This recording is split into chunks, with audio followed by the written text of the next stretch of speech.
Hello. Today I'm going to show you how to change the order of your slider Mother's Day campaign. And this goes for pretty much any slider capability or slides in the set. Once you log into the admin of your system with the URL that you already have and password, you're going to be presented with these icons, and this is the control panel or dashboard. The way I usually get into K2, which is the system that's managing your articles, is here, and you'll want to click on items. Once you get into the system, you're going to be shown this.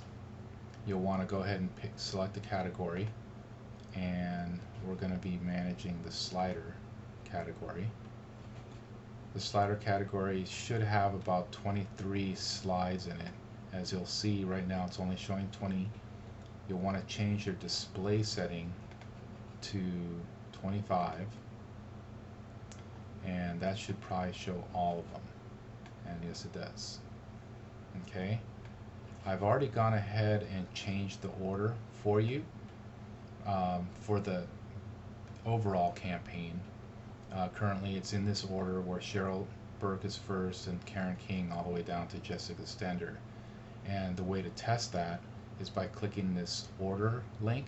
Do not click this, but click the order link, and it's going to show all your slides in the correct order. So Cheryl is first, Karen King is second, John is third, Susan is fourth, and so on. Then the campaign starts on Wednesday, I believe the 1st, which is right here, and the first day the campaign is going to have these four as the first slide set, and then the rest of them. If people want to tab through, they can tab through all of them, which is kind of nice. And then on the following day, which is the 2nd, you'll have two slides, these two slides as the first two, and then the rest of them. And the way to keep the order correct, or at least keep them in sequence, you'll want to, let's say on Thursday you need to have these two as first and second. So let's find Amy. So Amy's right here. Amy's number 5, and then Elaine's going to be the second day. So we're going to do our second slide. We're going to go ahead and change that to 1, this one to 2, and we know right now that Cheryl and Kara are 1 and 2. You don't want two conflicting numbers. The system's pretty smart. It's going to go ahead and shuffle that. So right now what I'm going to do is tell this one to be 5, and then this one to be 6, and then it's going to throw those two down where the other ones were, just so they don't get all mixed up, because then the database is just going to probably throw them all the way at the end. If that's what you want, that's fine. Then don't change these numbers and just hit save. I'm going to change them. So right now Amy and Elaine is first and second in the rest. You'll notice that Cheryl and Karen went to 5 and 6, and that's pretty much it. Then on the following day you have Sue and Nancy is 1 and 2. So then I'm going to go in here, Sue and Nancy, change that one to 1, this one to 2, and then these two will be 7 and 8. Once you're done, typically you'll want to go into a keep a backup and do a backup of the system.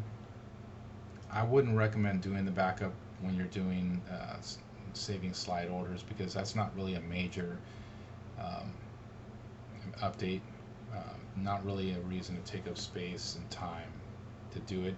But had you done some content changes, then it's definitely recommended. You'll want to go ahead and click backup now. You'll want to go in and type in your notes in the system saying, in this case, changed slide order. Although I wouldn't do the backup for this, it's not worth the time. And then you'll want to hit the backup now, and this typically takes about 5 minutes. Do not go on another browser and start surfing the internet or anything like that, because this is actually pulling from the database, and you have to remember that data's tunneling through your internet connection, whether it's wireless or whatever. Any little hiccup in the stream could cause an error in the backup, and you'll never know it until you actually have to use the file. This is why this company usually recommends that you test the backup, but the only way to test it is to set it up somewhere. Or you could download their software to decompress it and then see if an error happens when you try to uncompress the file. But it's a proprietary system.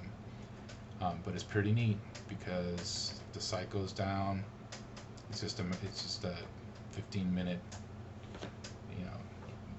bring it back up again. You just create a whole new directory, install it, and then just point your domain name to the new directory. It's pretty much that simple. You still have to create a database, but still, that only takes minutes. All right. So that's the end of this tutorial.